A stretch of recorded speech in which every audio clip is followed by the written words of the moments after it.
चलो, तो electric field हम समझते हैं। तो इलेक्ट्रिक फील्ड के लिए समझने के लिए मैं यहाँ पे एक प्लस लिटिल क्यू चार्ज लेता हूँ, और इस प्लस लिटिल क्यू चार्ज को ना, प्लस लिटिल क्यू चार्ज को मैं सोर्स चार्ज बोल रहा हूँ।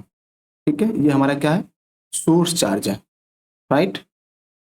अब ये सोर्स चार्ज हमारा सिंगल भी हो सकता है और मल्टी ग्रुप में भी हो सकता है।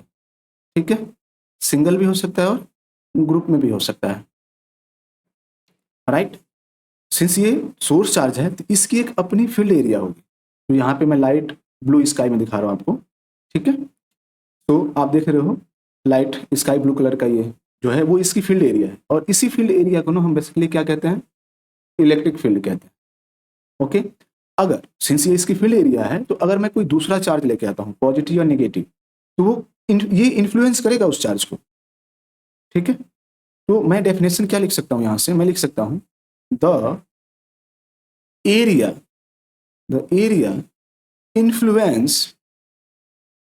influence by source charge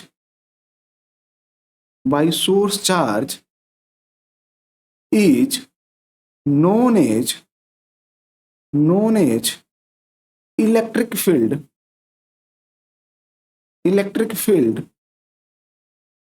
of that source charge। लिख सकता हूं कि नहीं लिख सकता हूं मैं ऐसा? ठीक है, of that source charge, right. Okay, तो सिंस हमने एक field lines, imaginary lines draw करी जिसे हमने इलेक्ट्रिक फील्ड लाइंस कहा, तो वो कुछ ऐसे ड्रॉ हुआ। सिंस ये पॉजिटिव चार्ज है तो इसके लिए अवे फ्रॉम द चार्ज, अगर नेगेटिव होता तो टुवर्ड्स द चार्ज, ये हमें पता है, हमने पढ़ा रखा है। ठीक है ना, तो ये अवे फ्रॉम द चार्ज है सिंस हमने पॉजिटिव चार्ज यहाँ लिया हुआ है। तो इसको हम कहते हैं, इस फील्ड को कहते हैं इलेक्ट्रिक फील्ड लाइंस। ठीक है, और इलेक्ट्रिक लाइंस ऑफ फोर्स। ठीक है, समझ में आ रहा है ना, राइट। चलो, हमने लिखा है कि influence by the source charge, तो चलो एक टेस्ट चार्ज लेते हैं हम इसमें। मैंने यहाँ पे एक टेस्ट चार्ज ले लिया है। ठीक है, सिंस ये हमारा टेस्ट चार्ज है तो इसलिए मतलब टेस्ट चार्ज होता है क्या है, टेस्ट चार्ज एक बेसिकली वो मिनिमम वैल्यू होती है चार्ज की, कि अगर मैं इसको इसके फील्ड में रखता हूँ तो इसकी फील्ड लाइन को कोई इफेक्ट नहीं पड़ेगा, बट लेकिन हमें वो इफेक्ट नहीं करेगा वो, लेकिन ये इन्फ्लुएंस करेगा इस जो सोर्स चार्ज है वो टेस्ट चार्ज को। ठीक है, एक मिनिमम वैल्यू होती है वो ले लो, वो मिनिमम वैल्यू हमारी 1E हो गई, क्योंकि सबसे मिनिमम वैल्यू चार्ज की हमारी 1E ही होती है, राइट।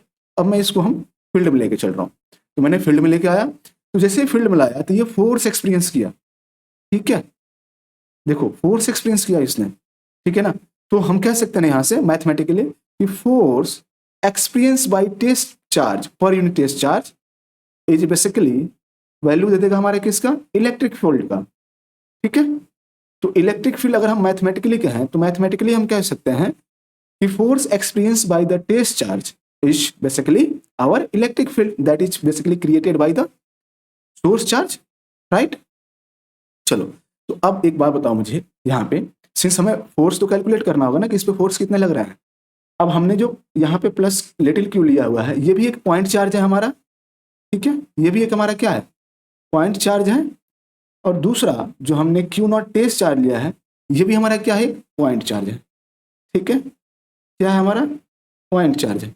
अब आपको याद करो कि कूलम्ब लॉ हमारा किसके लिए एप्लीकेबल है, पॉइंट चार्ज के लिए एप्लीकेबल है ना। तो हम फोर्स किससे कैलकुलेट कर सकते हैं, कूलम्ब लॉ से कैलकुलेट कर सकते हैं। तो हमने यहाँ पे जो force calculate E equal to, जो फोर्स कैलकुलेट करेंगे कितना हो जाएगा by Coulomb's law, k q by q naught, sorry k q naught by, अगर इसके बीच की डिस्टेंस r ले लूँ, ये डिस्टेंस r है तो r स्क्वायर और क्यू नॉट हमारा एज इट इज। ठीक है, ये कैंसिल आउट हो जाएगा क्यू नॉट से क्यू नॉट, क्या बचेगा हमारा, के क्यू बाई आर स्क्वायर। सो यहां से हमें इलेक्ट्रिक फील्ड की रिलेशन क्या मिल गई, के क्यू बाई आर स्क्वायर। ठीक है, ये इलेक्ट्रिक फील्ड की रिलेशन है।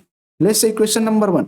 यहां हम अभी डायरेक्शन की बात नहीं करेंगे, हम इसे समझेंगे, फिर इसके बाद से डायरेक्शन, यूनिट और डायमेंशन की बात करेंगे। ठीक है, तो अब तक आपने ये फार्मूला निकाला। अब हम क्या करेंगे, इस फार्मूले से क्या क्या चीजें कैलकुलेट कर सकते हैं हम, और यहीं से न्यूमेरिकल बनते हैं।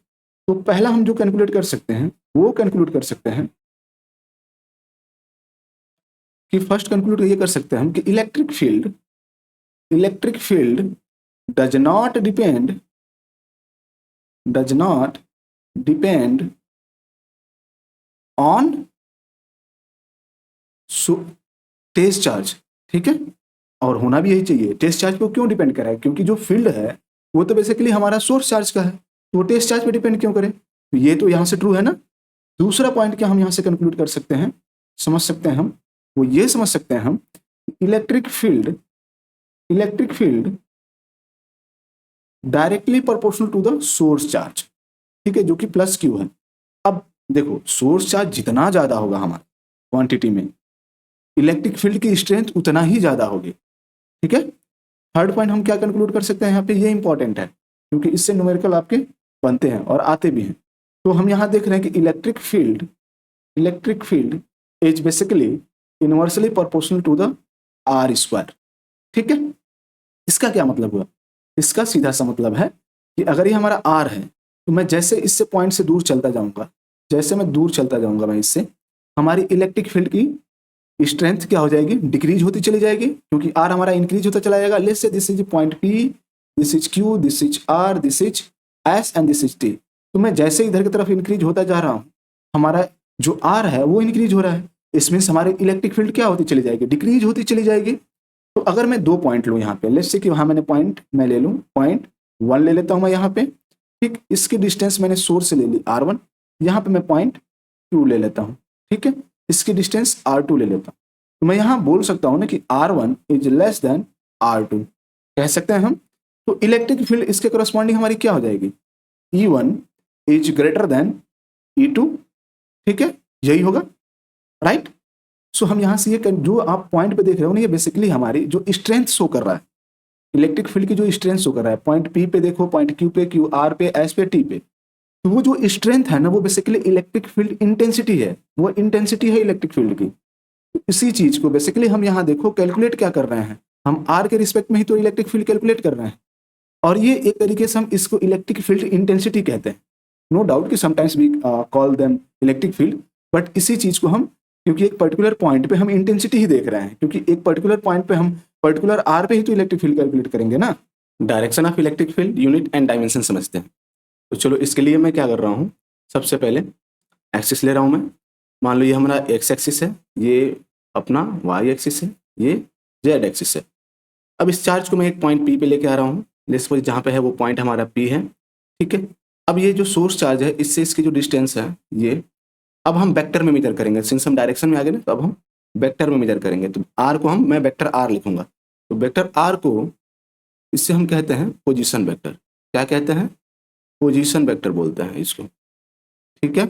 इसको हम पोजीशन वेक्टर बोलते हैं। सिंस आप देखो, मैं अगर इस सोर्स चार्ज को अगर इंक्रीज या डिक्रीज करता हूं तो मैं इसी डायरेक्शन में करूंगा, और इसके साथ साथ हमारा जो पोजीशन वेक्टर है वो भी इंक्रीज और डिक्रीज होता है, लेकिन उसकी डायरेक्शन यही होगी उसकी डायरेक्शन।